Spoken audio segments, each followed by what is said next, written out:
Welcome to the Bold and Brilliant podcast, where women leaders share inspiring stories about the daring decisions that shape their businesses, their lives, and their careers. Today, I'm with the fabulous Caterina Rando. Caterina is a best-selling author, sought-after speaker, podcaster, retreat leader, and women's business mentor extraordinaire who passionately serves women leaders on a mission. As we talk, you'll hear Caterina share one bold decision that created her path of what was next. Her resilience, risk-taking, and transformation will inspire, encourage, and support your personal and professional growth and bliss. Welcome, Caterina, to the Bold and Brilliant podcast. Thank you, Tracie. I am blissing to be with you. Caterina, I am so excited that you're here to help me launch this brand new podcast that I've been imagining for so long. And you've been a big part of that imagining, helping me for the last 7 years. I'm really excited to reach people who maybe haven't met you yet and tell them about you and the things that you've done to get past your obstacles to be bold in your life and in your business. So tell everyone who doesn't know you a little bit about what got you here. What got me here? Wow. The thing about entrepreneurship is it can be a very circuitous route. When I started, I was mostly coaching men and women one-on-one to grow their business. I had a cafe before that. Most of the people I met initially had on-the-ground brick and mortar businesses. Through the course of serving, two things became very clear. One, I love working with the women. Yeah. Also, I'm very much about women empowerment, and I want to support women to massively monetize in their business. And once I made the bold decision, and oh my gosh, so many amazing things happened. We started to be able to have tea parties and go on cruise retreats and do more female-centric things that I didn't even anticipate. Over the course of doing my work, there's been many bold decisions. I bought a magazine from someone else, and we had a magazine for a couple of years. I started publishing books. And my friend, there's been a lot of bold decisions, not all necessarily brilliant. But the thing about making bold decisions is you don't always know what's on the other side. You can strategize, you can anticipate. One big bold decision was I opened a center in San Francisco. We've been open for about 5 years now. The really cool thing is I got sick of giving all my money to the hotels to have my live and in-person programs. And I was, of course, blissing to not be giving them all my hard-earned cash. The thing that I did not anticipate was how much more ease and bliss it would bring into my life to have my own place where I get to leave all my stuff, to not have other people running around in my space like at a hotel. So it's nice and private. It's almost like you're in your home in a lot of ways, right? Mm-hmm. It's very welcoming. That reminds me of when you decided to work with only women, or at least percent women.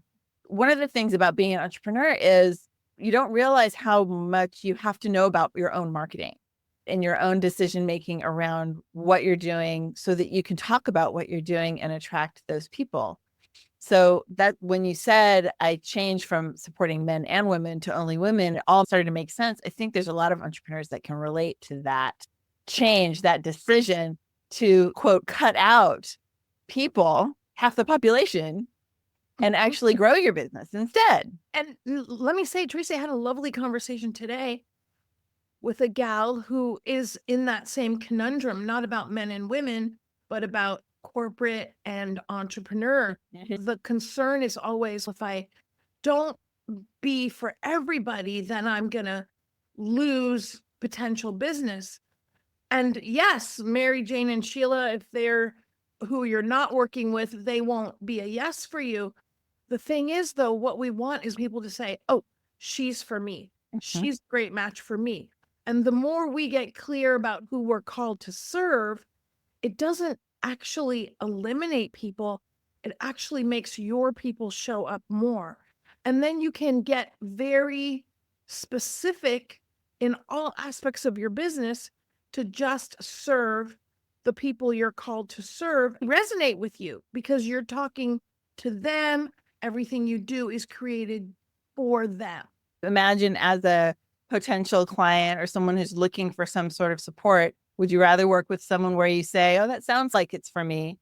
Or, wow, that is so me. Like Right. you want to go for that person. And when we talk to our prospects, for lack of a better term, those potential clients, that with that level of clarity, it just makes it easier for them to say yes, not only for us to be able to serve them as well. Yes, and it makes our marketing activities more clearer because they're And efficient. Yes, and the same thing with our sales. We will only schedule the opportunity to talk to gals who we think, oh yeah, she meets my client criteria. And I do want to say, Tracie, what you've heard me say so many times, is that when we think of our ideal clients, it's not only about demographics, what they do, what their income is, their education, their area of focus, maybe moms or not moms, a certain age or not a certain age. It's also the psychographics. And the more we can get clear about the personality of our ideal clients, more we will resonate. I like gals who are positive. I like gals with integrity. I like gals who are action oriented and gals that are good communicators. Those are my gals. Now, those are my gals. Everybody gets to decide on who their own ideal clients are. Let's not forget, though, about the personality makeup. That will have your people meet you and be like, bing, bing, this is the gal for me. Yeah, absolutely. I was thinking about a gal that I was talking to the other day who's continued just early in their business, trying to figure out how to find more clients. And their marketing, their verbiage and everything is still really broad because they're early and they're figuring themselves out still. Right. And so if you're a brand new entrepreneur or new in this, whatever that specific field is, it can be a challenge to cut away at that excess. When you get there, all of a sudden it's, oh, and this feels right. They're showing up and all of a sudden this light turns on, not only inside you for knowing who you're talking to and what you're doing and why you're doing it for who, but the light turns on everywhere else, not only with your clients, but also in your bank account, because now people are going to be coming your way. And if you're not sure, if gals are in early and they're not sure which direction to go, what pool to fish in, what I encourage them to do is to say yes to this, that, and the other thing and see how it feels. If you like it, if you resonate with them, if they resonate with you. I remember early in my career, Tracie, I did a lot of work with professional organizers. They supervised with me. I've done a lot of work with image professionals because I'm an image enthusiast. That was from saying yes to talk to them, not knowing if they were going to love my talk or vibe with my message, but they absolutely did. And so in the beginning, it's okay to say yes to see what feels right and what matches you. I remember also, I used to be in the catering, as my friend, I had a cafe and catering business. And some gentleman said to me, hey, Caterina, will you come talk to my servers about building influence? And I'd love to talk about how to build influence. And I thought, hey, I used to be in the food business. This would be great. My friend, it was terrible. Okay. They were like ready to go to sleep. The guys had glasses on, some of them, because they wanted to take a nap during my talk. Okay. So hello, clearly not the right match, but I didn't know that until I put myself in that situation. Yeah. And that really gets me back to the idea of making a bold decision and like being a yes. I read this book not long ago by Shonda Rhimes, famous Shonda Rhimes of many brilliant television shows that we all love. Book, The Year of Yes. She was a major introvert and she decided one year she was going to be a yes for all of this Hollywood parties and all the things she hated to go to, but she knew It was important for her to be a yes, to grow her influence in the world and be a part of the community that she was a part of, that she had to really struggle to put herself out there. I think it's a really great lesson for entrepreneurs. If you struggle with putting yourself out there, give yourself a shot. Take that risk, be bold, and say yes and see what happens, because it is all education. Absolutely. I'm going to put that on my list. Oh, it's so good. It's an excellent book. Very good. Let's hang out here for a second, my friend, because I want to say that it's really important. As I love speakers, I want everybody to make sure that you're listening to books or listening or reading. We're very busy entrepreneurs, though, so it's mostly listening to books. Oh, did I use the word busy? Oh, I don't like to use that word. Our life is very full as entrepreneurs. I encourage everyone to listen to books, because you get ideas and you do get inspired, to pay attention to what are the lessons, because we can take inspiration from everywhere. And that's one success practice I encourage everyone to embrace. And podcast is the same thing, whether it's books or podcasts, right? That's why I wanted to start this, because so many of the women that I've met and that I know I will get to meet as a result of having this platform will inspire and encourage. You really have any opportunity in front of you when you are open to the thoughts you take in from other people's experiences and what they've learned. We don't all have to recreate the wheel. We don't have to start our life from zero. We have much advice to use as leverage. Yes. I think I told you this. Allegra, who's one of our VIP clients, I love Allegra. She said to me that my podcast got her through the pandemic, and which warmed my heart. And that's podcasting is so great for people to get to know us. Yeah. And I love it when people tell me, "Oh, I listened to your podcast," because it's like it's like being a star, in the sense that they feel like they really know you. And that's what we want, right? We want people to really get to know us. And our podcast is not only a way for us to have them get to know us, but it's also a way for us to serve them before they step in to be a client.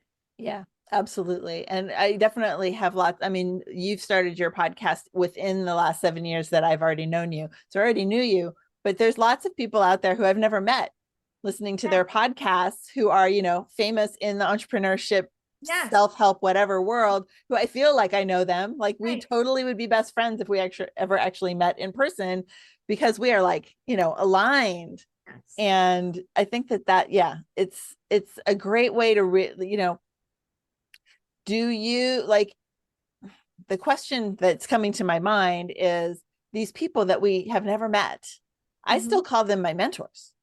Absolutely. Even though they have no idea who I am at all. Right. But they've mentored me through different skills, different, abilities, different ways of thinking about things, different ways of looking at my business or myself. So it's a great way to get free mentorship, podcasting. Yes, absolutely. And Tracie, the other thing I love to do is I love to go to workshops, which I know you do. And I'm working on my next book right now. And I was listening to one of my podcast episodes, and I was talking about a breakthrough I had when I attended Maritza Levy. Do you remember her, Maritza Levy? Yeah, and I love Maritza. This workshop on self-love. And I was like, oh my gosh, I just had a major breakthrough. Yep, I remember that. And she was talking about the love languages, and I love the love languages, and I talk about them for client appreciation, but she was talking about them from the perspective of loving yourself. And my friend, how come I never thought of that? Right? Yeah. So my point is that it's not only the famous people that can inspire us, it's the gal who's doing a workshop, it's the gal in your networking group. That's why, I want us to be in community more, because we inspire and uplift each other. Absolutely. And whenever I need an uplift, I know all I have to do is just reach out to someone in the community or go to a thing. Exactly. Whether it's, a workshop or a networking thing or any of the above, it's the best uplift of your day for sure. Absolutely. Or come to afternoon tea, my friend. I know. I love coming to afternoon tea. And okay, so you touched briefly on the decision, that big, bold decision to have your own center and Yes. how it feels to be there to host it and everything. What was the challenge that maybe you had what kept you from doing it at first? Well, my friend, I live in San Francisco. Okay. Oh, this is So true. it's not like, there's a lifetime supply of locations at an affordable price. And Or any. right, so I'm, for a long time, I'm looking around for the right place. And just like we create a criteria for our ideal clients, I created a criteria for what I thought was right for my center. Not too big, access to parking, of course, enough bathrooms for ladies. And I wanted it to be beautiful. In fact, my idea was to make it like the idea of a comfortable men's club only for women, Oh, very yeah. feminine with the bright colors and the crystal chandeliers. And, we have the red carpets and, of course, flowers, all of that. So it needed to meet the aesthetics too. So I really wasn't finding the location. And then, as you know, my mom and I own a commercial building in San Francisco together, and the hair salon guy was ready to move out.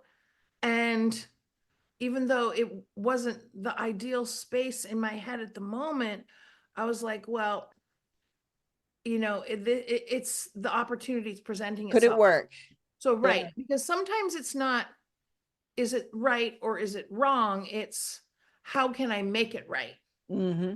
And that's what we did. We took time to add a few more bathroom stalls and to change the walls from blue to more of a yellow or gold, to, tear out the carpets and feminize the joint so that it would be right for the ladies. Yeah. Yeah. I love that. It reminds me so much of when we made Gather, of course, and I'm doing an episode on that as well. If you haven't seen the episode about the creation of Gather in the Gather community, go listen to that. But it's so funny because, the first place that we actually found that we were going to move forward with was an old hair salon. Okay. So it's a funny coincidence. It turns out that building was slated for demolition, so they could only process it or promise it to us for a short period of time. Now, shoot, if we would have known that, it would have made it all the way through COVID, super, super cheap, right?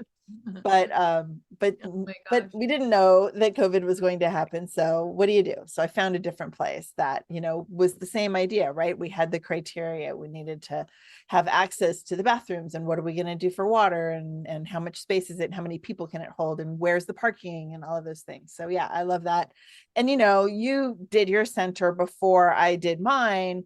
And of course, I learned a lot from you and your search and all of the other places that we would go show up together. You might be speaking, we might be networking, wherever. And that was a really important part of that decision-making process for me, because it continues to validate the ideas that are in your head when you see them out in the world, and you get to take in the experiences of other people, and how did you handle this challenge, because I'm facing the same challenge. So if you get to do that in person or do it through reading a book or listening to a podcast, it's all that same education that we get as a large community. And talk to the people that are doing what you want to be doing. Yeah. And I'll also say, Tracie, I teach, and you came with me when we did our retreat on how to do retreats. Yes, a couple times. Before I did retreats, I didn't take a class on retreats. I went on other people's retreats. Yeah. I find that I learn, and also I get inspired when I go and watch somebody do what I want to be doing. Yeah. That is really something. And then also, which I've seen with so many of my gals that have done retreats, is that when they come, they get inspired, and it gives them momentum to then go do their own, which is so exciting. Yeah. I wonder if it is a high achiever tendency, right? That we experience something and it's like, ooh, I could do something like this, and I would do it this way, and I would do it that way, not to compare and not to one up, but just to take that inspiration and immediately start thinking about how could you, if it's really exciting that you are inspired to consider how you could do it yourself, to start thinking about that. I remember at my retreat last September that you were at, and several people, were there, we're having a retreat, and immediately upon kind of landing and taking that first relaxing retreat breath, one of the gals was like, oh, I know what I need to do next. I'm going to do this, and I'm going to do this. And like, it just shot out of her the inspiration and excitement of what she was going to create next. And I think that happens for all of us who get to attend each other's things. Absolutely. And it's important to go to each other. I love going to women's retreats to see how they do it, to be inspired, to get ideas, but also, it's nice to not be in charge and be the. Absolutely. I totally agree. The other thing that just came to mind too was, sometimes we talk ourselves out of going places or experiencing things. What am I going to get out of it? Am I going to get my ROI? Right. And ROI shows up in a lot of different ways. And so what could you learn from attending or experiencing someone else's thing? Just by being there, there's an education happening. And, maybe they're not all perfect for you, but what if 4 people are? And maybe that it's not, a topic, but that they're a good speaker. So you can go and learn from their style, maybe not the content or whatever. So I love the idea of taking the communities that you belong to. And I don't know about you, but I have like 7 different organizations that I'm a part of in order to take on what I can, to be a yes, and to take that information and see how it can unfold for myself. I think being a yes is a great guiding principle. What I want to say is it's important to pay attention to, do I want to be a yes, and does it feel like yes, I'm a yes? And you're making me as we're talking about travel, you're making me think about earlier this year when my friend Peggy said to me 4 days before she was leaving, do you want to go with me to Paris? And of course, my first thought was, I can't go. I have too much on my plate. But then I took a deep breath and I asked myself, do I want to go? And the answer was yes, of course I want to go. And then I said, okay, well, if I want to go, how can I make it happen? Back to that earlier question is not should I or shouldn't I, but how can I? And then not only did I go and have a great time with Peggy when we went to Paris, but I realized, hey, I could see my friend who I hadn't seen in many years who had moved to Paris. And then I ran into some gals from another community that we're involved with. They invited me to dinner, they invited me to shopping, and that helped to enhance those relationships as well. And so, amazing things happen once we say yes. Yeah. But it does require, Tracie, the topic of our conversation, it does require not only bold action, but bold decision making. Yeah. Yeah. Yeah. You touched on the whole, whether it's a should I or shouldn't I? And I think that's a really kind of anchoring piece of that, where our natural tendency would be like, I shouldn't go. Right. I shouldn't do that. I shouldn't do that. I should do this. And I don't know about you, but I decided to take that word out of my vocabulary many years ago, very intentionally, right? And it took a little bit, especially in the beginning. And now it's just like, no. We don't say should or shouldn't. It's what's the right, because you can say it in a different way without the shaming part of should, right? So important. I love that. Yes, and it slips in sometimes.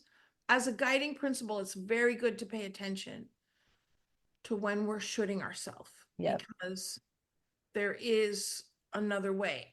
My friend, I also have to point out that this is part of the beauty of entrepreneurship, is that you get to decide. You get to do your life the way you want to do it. You don't have to ask anybody's permission. And it doesn't matter if people think it's whatever to drop everything and do Yep. something you want to do. You get to run your business and your life any way you want. Bing, bing, bing. Yay. I love it. I love it. Okay. Let's see. The last thing that I want to ask you is about like you made a big shift not long ago to really focus on what helps you bliss more in your business. Yeah. And that's a bold decision, trajectory changing kind of thought also. Because I mean, you made a lot of decisions that was like, okay, I'm going to create this in my business. I'm going to create this. But to say, you know what, I'm going to do what makes me bliss and have that be like the overarching theme of everything, life, business, relationships, all of it. What's the hardest part about reminding yourself that you're only going to do what makes you bliss? So it goes back maybe to that should part. Like, I'm supposed to also be doing this, but I don't love it, but it really needs to be done. It doesn't make me bliss. What do I do? Well, the thing is, women start businesses because they want to help people for the most part. Or some gals might start their business because they want to make more money than whatever they were doing. And hopefully they're doing that. What I got clear on, though, in coaching hundreds of women's over the years in their business, is not everybody was blissing. Like, they were happy that they were in their own business, but they were struggling financially, or they were struggling with the to-dos, or they're struggling with getting clients. And struggle is the opposite of bliss. Yeah. Or at least I don't know if it's the exact opposite, but it's definitely not in your definition. It's all good. Right? And so I wanted to have women pay a lot more attention to what makes them bliss. And part of what takes away their bliss, Tracie, is when they're doing things that are not their job, and they're doing things that they're not masterful at, or they're not wanting to be masterful at. Like, doing it because it has to be done and they don't see any other way. Right. Now, gals will tell me, they have told me, well, Caterina, I have to edit my own videos because I don't have money to pay someone else to do it. Well, then you got to learn how to master selling, or you've got to learn how to master something else, because the biggest thing that takes away bliss from women in business, in my opinion, Tracie, is a lack of financial surplus. When they are, every month not having money to pay their bills. Yeah. And then there's also not building your financial savvy. I remember once a gal said to me, "Oh my gosh, Caterina, I got to pay my taxes." And I thought to myself, okay, taxes are not a new thing. You've been in business for many years, okay? And it's not like, surprise, now we have taxes, right? My point is that she was not on top of her business financial situation, and now it was causing her stress. Yeah. And stress doesn't equal bliss. So we have to be strategic to run our business, and during our strategy, pay attention to what do you enjoy, because the more we are blissing in our business, guess what? The more people we're attracting, the more vitality we're having to do our thing, the more creativity. It's really hard to be creative when you're stressing financially. Yep. These are a few thoughts. So I guess part of why I'm blissing in my business, not I guess, my friend, I'm sure. Part of why I'm blissing in my business is I run my business always with surplus. And that also gives me more freedom to be able to say yes to my friend who wants to invite me to Paris, to be a yes for my friend, our mutual friend, Karen, who just invited me on her retreat for next year that wasn't on my calendar. I can be a yes, and that's good for my business, and that's good for my life. And that's what I want for everybody. Yeah. I love it. I love it. Well, amazing. And,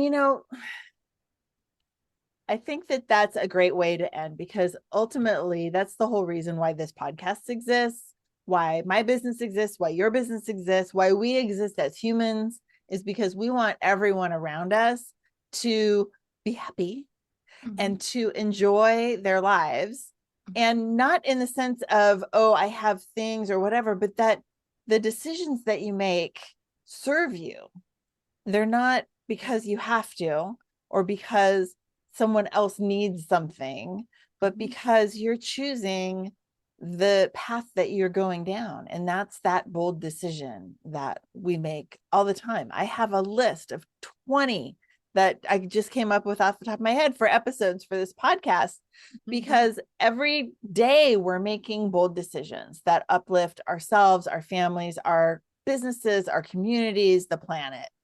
And I am really glad that you are here with me to talk about some of yours and some of mine. And we're going to kick this party off with lots and lots of bold decisions and great success for lots of women. So thank you, Caterina. My friend, I'm always blessing to be with you. I'm looking forward to the upcoming Bold Action Retreat. I love to retreat. I love to retreat with you. I love to hang out with you and travel around. And part of the reason, and let me just say this, my friend, for wrapping up, really, it's important to hang out with women that are having similar values to us. You value being bold. You value being positive. You value being uplifting. You value no drama. These are also things that I value, which is part of the reason we're such good friends and why I'm always blessing to be with you. And it's important for women in their life and in their business to get clear, what kind of gals do I want to hang out with? And hang out with those gals that you leave more uplifted when you go away from them. You're more uplifted than before you showed up. Yep. They invite you to something, be a yes. Yes, be a yes. Yay. I love that we're kind of wrapping on being a yes today, because we're ready to take this onto the rest of our day and the rest of our week and the holiday season where we're at now here in our fancy reds and going into 2025. So I'm thrilled that you were here with us. I know that, we know how to find you, CaterinaRando.com. Facebook is a big place. LinkedIn is a big place. Of course, we'll have all of your links and things here in the notes. Yes.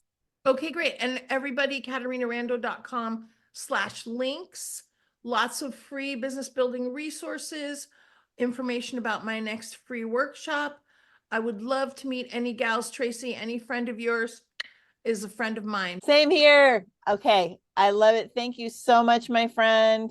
I appreciate you so much. Thanks for everything that you have done. And to all of you listeners out there, thank you for listening to the Bold and Brilliant podcast. And I hope our discussion today was just what you needed to take your next bold step forward toward your brilliant future. Cheers. Thank you for listening to the Bold and Brilliant podcast. I'm your host, Tracie Root, and I want to invite you to check out the show notes, find out where you can connect with our guests, find out more about what I and the Gather community have to offer you, and be sure to subscribe to this podcast on your favorite platform. Thanks so much.